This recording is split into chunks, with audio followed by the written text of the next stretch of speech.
Let me ask you a question. What do you do?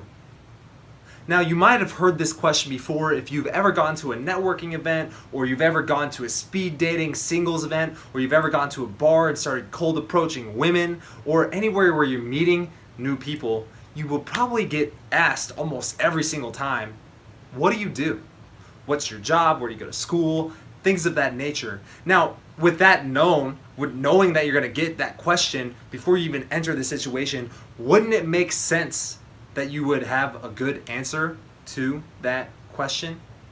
Patrick James here, America's charisma consultant for men, and this is one of the things that most bothers me. It gets me all flustered. All right? Because a lot of guys, when I ask them what they do, if you're a client of mine and I ask you what you do, or if I'm at an event and I meet a guy who happens to recognize me and he comes up and talks to me and I ask him what he does because I'm genuinely curious and getting to know him as a person, and he starts spewing resume jargon at me, I'm instantly gonna tune him out.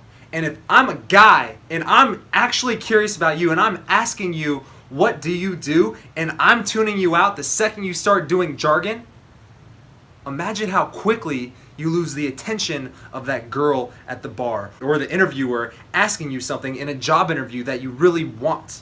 All right? How quickly are they going to tune you out if I'm tuning you out after 5 seconds? So, one little rant I kind of want to go on right now is, do you speak full of resume jargon or do you speak full of passion? All right? Now, this is one of the things that Donald Trump is so good at, is speaking full of passion without using resume jargon. Now, I'm not talking beliefs, your beliefs or my beliefs on politics. You can like Donald Trump or you can dislike him. I don't care. But there's one thing we can't dispute.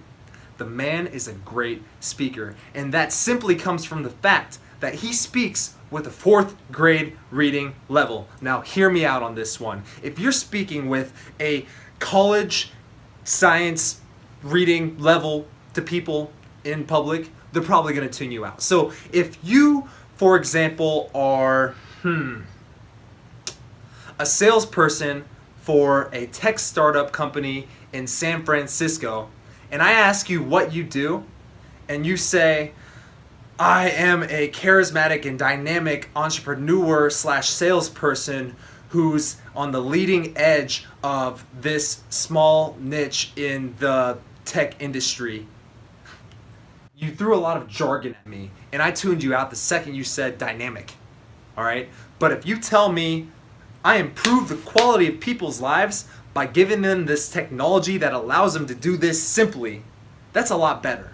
All right, so let me give you an actual example. And this is from a client of mine who I recently, he's a personal client of mine right now, and I recently had this call with him, and we kind of went over this topic. And he was struggling with this. People were asking him questions, and people would tune him out as soon as he started talking. And one of the common questions was, what do you do? Well, here's what he does.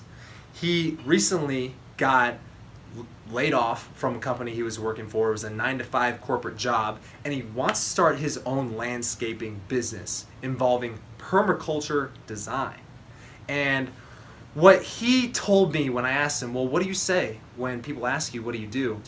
He goes, well, I just got laid off, and I eventually want to start a business where I do permaculture landscaping for suburban areas. And I was like, dude, I'm already bored.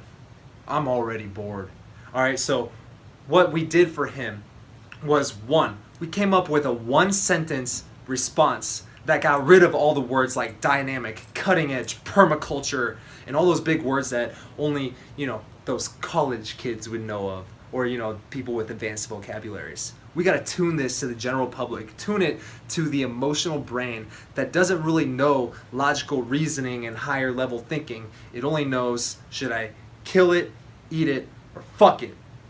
That's what the brain that you're speaking to is. All right, so when I asked him to redo this, the sentence he came up with was, I'm the #1 landscape designer in the state of Illinois. How much more clean does that feel? And not only clean, but it also gives you a vision that you can latch onto. So a good litmus test to if you're speaking full of jargon or if you're doing something that's making people tune out is if after you answer a question that they ask you, is if they give you one of two responses. Oh, that's cool. And then the conversation just kind of stops. Or, wow, tell me more. All right? Because this one, then you're doing something right. You're doing it right if you're doing this. Or if you get this response, then you know you're doing something wrong. You got something to work on. So there's 3 reasons why you might be speaking full of jargon or why you might be speaking in a way that people are tuning you out. And here are the 3 reasons. And I'm going to tailor this specifically to the question of, what do you do?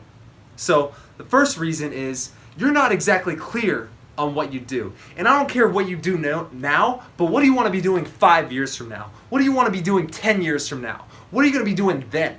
That's the thing I'm going to latch onto when you tell me that. All right. So whether or not you're the #1 permaculture landscape designer in the state of Illinois right now, if you tell me you are the #1 right now, that's something I can latch onto. And that's also good marketing because I already want to hire you, dude. All right. If I ever have landscaping, I already want to hire you. So that's the first one. You're not exactly clear on where you're going. All right, you got to get clear on exactly what that vague picture is of not only what you do now, but where do you want to take that? All right, because that's what I'm going to latch onto. The second thing is this thing right here is not big enough. It's not ambitious enough. And that's why people are tuning you out. Because most people are average. All right, and average blends into the crowd. Average is something that we tune out. So even if you don't speak with jargon, but you give me an average answer like I'm a landscape designer, that's average. I go, oh, that's cool.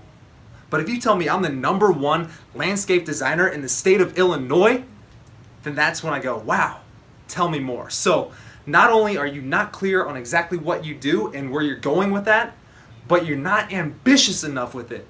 Are you a landscape designer or are you the best landscape designer? And not only do you have to be ambitious enough with it, but it also has to be believable, all right? It has to make you light up in your eyes when you get asked that question. If you ask me what I do, I'm not gonna say I'm a life coach for men. Fuck that. I'm gonna be like, I am America's charisma consultant for men. That's what I am. Whether or not you believe it right now, whether or not it is relatively true to the, however you want to compare myself to whoever else gives advice like this, that is what I am and I truly believe it. And now people already want to hire me. People are hiring me because it lights me up. All right. When I talk about it, my eyes get all lit up. You can see the conviction in my eyes. So that's another thing. So 1, you're not exactly clear on where it is that you're going. 2, you're not ambitious enough with that vision of where you're going. And number 3 is the fact that you doubt yourself. All right, so if you are clear on what it is and that's ambitious, but people are still going, oh, that's cool, it's because they don't believe you, bro. Like I said, it's in the eyes. The eyes don't lie. Do you speak with conviction or do you go, I'm the #1 landscape designer in the state of Illinois? That's not believable. But if you, without missing a beat, say, I am the #1 landscape designer in the state of Illinois, that's conviction right there. I could see it in your eyes. And I can see that you actually believe it, which makes me want to believe it, which makes me already want to hire you, dude. So, let's recap this whole video. Quit speaking with resume jargon, all right? And quit speaking with such uncertainty and just like all this roundabout, run-of-the-mill, average, beating around the bush nonsense. Get to the point, tell me exactly what it is that you do, and make it something that I can latch onto. And if it's not something that I can automatically latch onto, it's because 1, you're not clear on what it is that you do or where you're going with that vision. 2, that vision is not big enough. And 3, you doubt yourself. You doubt yourself. So let's address that real quick. If you doubt yourself, why, dude? Why? If that's truly your passion and truly you strive to be the best at it, because if it is your passion, you should strive to be the best at it, then you shouldn't doubt yourself. You should know exactly where you're going and you should be like, I'm fucking going there now. All right? What's that Will Smith quote? It says, I'm not afraid to die on a treadmill. I don't care if you're better than me. I don't care if you're more talented than me. I don't care if you're sexier than me. I don't care if we both get on the same treadmill. One of two things is going to happen.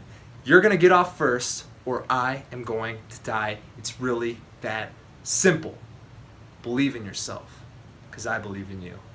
And if you like this video, if this video vibes with you, and if you just like my vibe in general, then go ahead, like this video, subscribe to my channel, comment below with any questions, concerns, thoughts, anything you got, and we might address those in future videos. And then if you're smart, click the link below, get on the VIP daily email newsletter for the Swagger Social Tribe, and I will see you later.